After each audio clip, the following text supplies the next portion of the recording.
me suis couché tard pour mettre au point un plan de bataille. C'est parti, Peur! Fais-moi la liste de tout ce qui pourrait transformer cette super entrée en catastrophe. C'est comme si c'était fait. Est-ce que quelqu'un sait écrire météorite? Dégoût, va falloir que Riley sorte du lot. Mais tout en s'intégrant. T'inquiète, je suis sur le coup. Riley sera tellement cool que toutes les autres filles en feront des cauchemars. Joie? Oui, Joie. C'est toi qui resteras aux commandes. Je veux que Riley soit de bonne humeur. Et pendant que j'y suis, je trouve ta robe ravissante. Oh, cette vieillerie, c'est sympa et regarde comme elle tourne.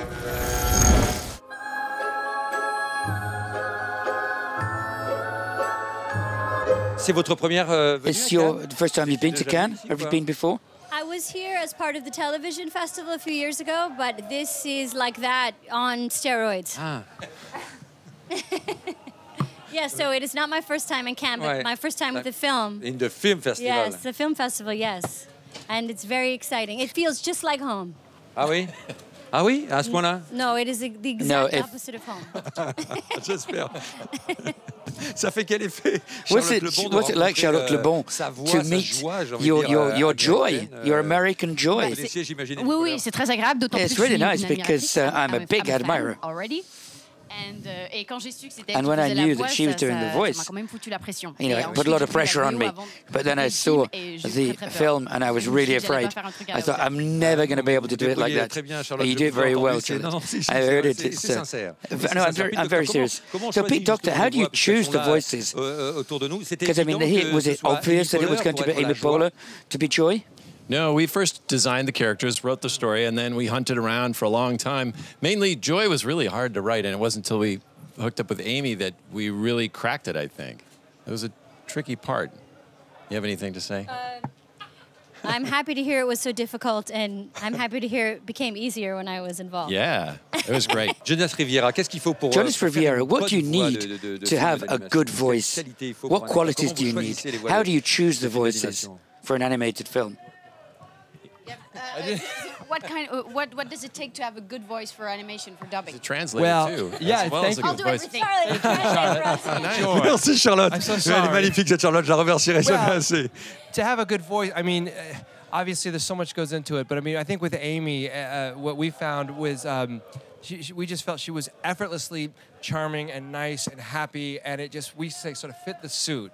And I think we just look for truth. We don't necessarily look for people that do voices so much, just real voices. And you both have such beautiful, real, truthful voices, and so that's what, in our mind, makes a great animated And obviously, voice. being a voice talent is more than just speaking, it's acting. So, you know, people talk about it as being separate some way, but I think there's a real skill to being able to convey all this complexity just in a vocal performance. And may I say, Charlotte and I would probably agree that the writing is so universal, and the emotions that inhabit the film are felt by everyone all over the world. So it's easy to tap into that when it's well written, like it is. Il faut réellement jouer devant. So you've really got to act in front of the mic because you don't film, don't you? Physically, do you play? Yeah, a lot. Physically, a lot. And it's a bit schizophrenic because you're in a black box with a screen and you're moving around all over the place. But the real pressure, the real challenge with Joy is that she mustn't be a pain in the arse, really. She mustn't be annoying. You know, I mean, she's got to have energy and joy. And, you know, sometimes I want to slap people like that. And I had to avoid that. But with this character, it wasn't the case. And Amy managed to do this too. And it was a difficult character. And she's sort of the captain of the vessel, if you like. And it was very inspiring to work with her voice.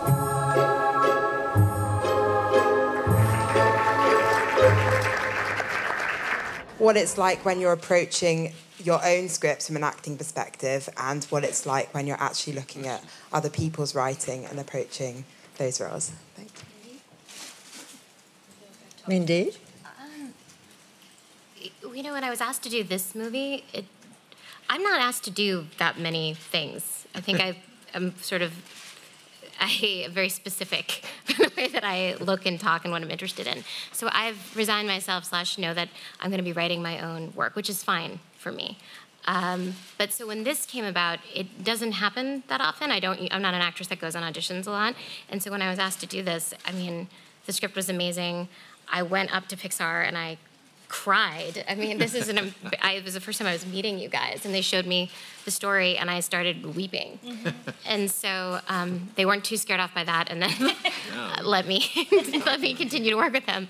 But this is amazing. This kind of opportunity does not happen because, you know, Amy's also a writer. I'm so critical of things, and to read something and just to have it be so fresh and to not feel feeling that I need to give it notes is wonderful. Yeah, same. The theory that the most talented people can also be the most collaborative because they've kind of got nothing to hide. They're confident in their story and their scope and tone and vision and are like kind of welcome ideas is evident in the work with John and working with Pete and Jonas in the booth. It felt very collaborative. We were, sometimes when you do voiceover stuff, you're in a booth. We were all in the same room. And I remember a day where Pete's saying, I think you're just going to cry today, all day. And I was like, yes. It was it's like, and then I gave you guys $350 when we were done. Yeah. But so any good writer, I think, is a confident writer that is open to new ideas. But certainly the stuff that we said for the most part was in the script at the end, you know, in the final cut of the film. I just need to say that I believe in all of Pixar history, this is one of the most talented and amazing casts that we've ever had and what they've added to the movie. Just to be clear, we record the original voices before we do animation, and we'll go back and work with them sometimes for scenes many times to get it and craft it, but also they helped us create these characters. I mean, Amy, you did an unbelievable job in helping create this character and create this part and all and what you brought to it. And Phyllis was just like remarkable. I mean, when we got the first recordings of Phyllis and we played it against there, everyone just like screamed and how great it was. And Mindy just brought, you know, something special. And I think it's the most talented you know, sort of cast we've ever had in any country, I think. I was so excited when they were showing me who they wanted to get for the French cast because I'm so excited. And we give license also because, yes, we make these films in America, but we want them to bring their own sensibility to it, and there's latitude for them to make the part their own, even though they're recording after the animation's finished. I mean, you mentioned latitude, John, and earlier Charlotte said that obviously they got inspired by the American voices, but I would like to know from them, I mean, some of them had never done voices before, so how did they embrace the fact of like creating an emotion, and also did they tap into their own emotions by doing some impro, whatever.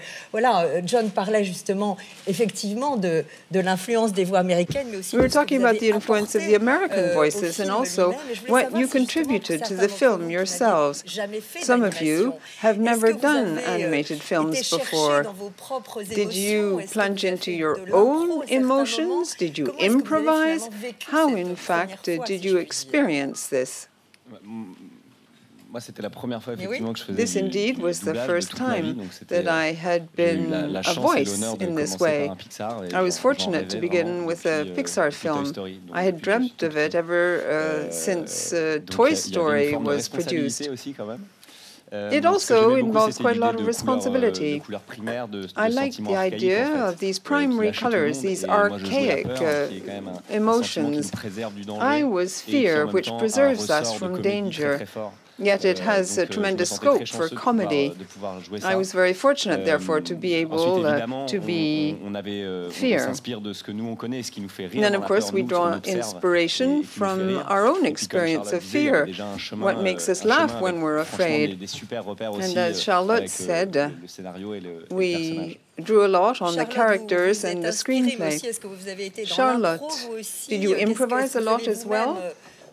What did you look for? Did you look for the joy in you? I'm quite optimistic by nature, so it was reasonably easy, despite the fact the work was actually demanding. I know that there are scenes which are full of emotion, and I had to cry. Like what scene? I'm not going to tell you the whole story, but there are scenes where I really break down. And it's so beautifully written and animated that we automatically cried. It's what Amy was saying. She cried for a whole day. I'd already been the voice of a fly. It wasn't as glamorous. Marilou, this was the first time for you, like Pierre. Yes. Did you plunge into yourself to find the sadness and all sorts of things? Of course. I was lucky because I recorded the last. So I had everyone's voices in French, contrary to Charlotte and Gilles, who got things going. I found sadness quite difficult, because you have to keep control of things. If you're too sad, it's not really representative. You have to find a happy balance between being too sad and not sad enough. It was very, very interesting work. It's been a dream. And working with Pixar, we have Toy Story. I'm tremendously proud to be part of this film. Oh, Tristesse, j'ai également une super mission spéciale rien que pour toi. C'est vrai? Viens voir. Qu'est-ce que tu fais? Et voilà, parfait. Ça, c'est le cercle de la tristesse. Et toi, tu es là pour faire en sorte que toute la tristesse reste à l'intérieur.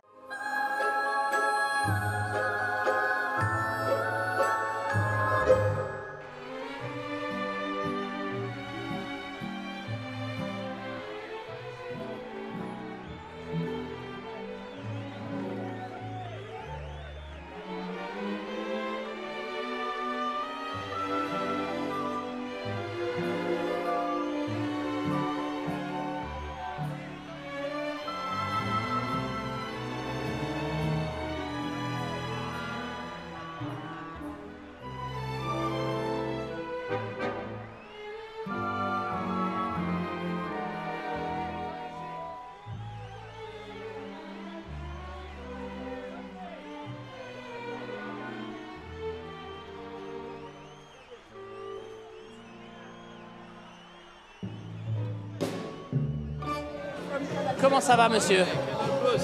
Comment ça va? First of all, I want to say thank you. Just, I saw the movie. Thank you. Oh, thank you.